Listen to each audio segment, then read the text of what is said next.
दक्ष police news, पहिले खाकी मग बाकी।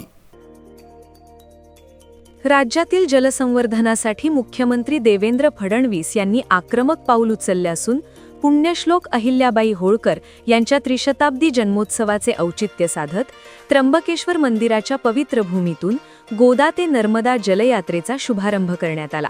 यावेळी बोलताना मुख्यमंत्री देवेंद्र फडणवीस यांनी स्पष्ट शब्दांत इशारा दिला की गोदावरी नदी निर्मळ आणि अविरळ ठेवण्यासाठी शासन आता ॲक्शन मोडमध्ये आहे।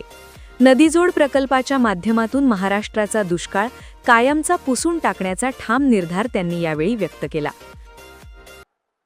गोदा ते नर्मदा या यात्रेचं आयोजन केलं आणि आज त्र्यंबकेश्वर मध्ये गोदेचं पूजन करून आई गोदावरीला नमन करून आणि त्र्यंबकेश्वरचे राजा त्र्यंबकेश्वर महादेव यांना नतमस्तक होऊन इथनं या यात्रेची सुरुवात होतीये। आणि दुसरीकडे पुण्यश्लोक अहिल्यादेवींच्या गावामध्ये चौंडीमध्ये त्या ठिकाणी यात्रेची दुसरी जी काही तुकडी आहे त्यांनी त्या ठिकाणी सुरुवात केली आहे आणि आता ही यात्रा पुढे माहेश्वर पर्यंत वेगवेगळ्या भागातनं जाणार आहे। खरं म्हणजे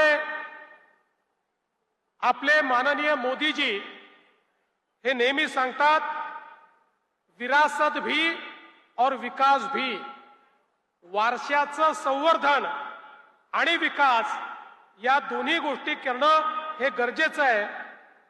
या यात्रेलाही जो काही या ठिकाणी एक प्रकारे दिशा देण्यात आली आहे त्यात अहिल्यादेवींचा विचार, अहिल्यादेवींचा वारसा आणि या विचार आणि वारसाच्या आधारावर पुढच्या काळचा विकास हा आपण कसा करणार आहोत या संदर्भात खरं म्हणजे या यात्रेची रचना करण्यात आली आहे।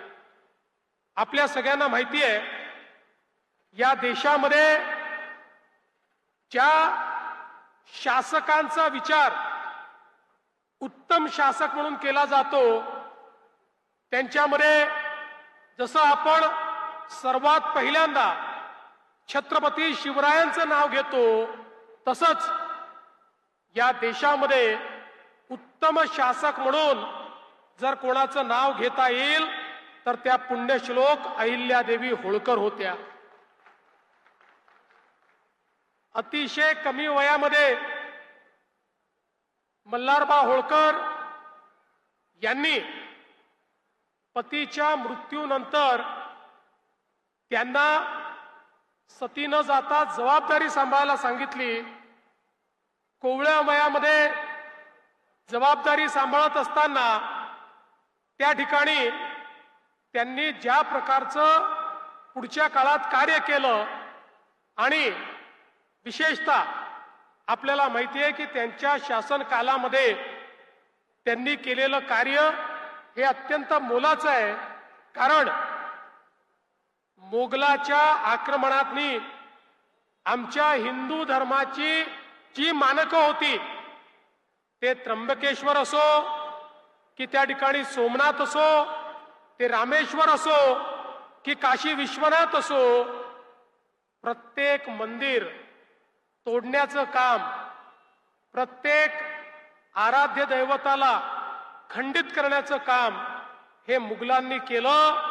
त्या मुघलांच्या नाकावर टिचून आणि त्यांच्या छातीवर पाय देऊन पुण्यश्लोक अहिल्यादेवींनी या सगळ्या मंदिरांचं पुनर्निर्माण त्या ठिकाणी करून दाखवलं।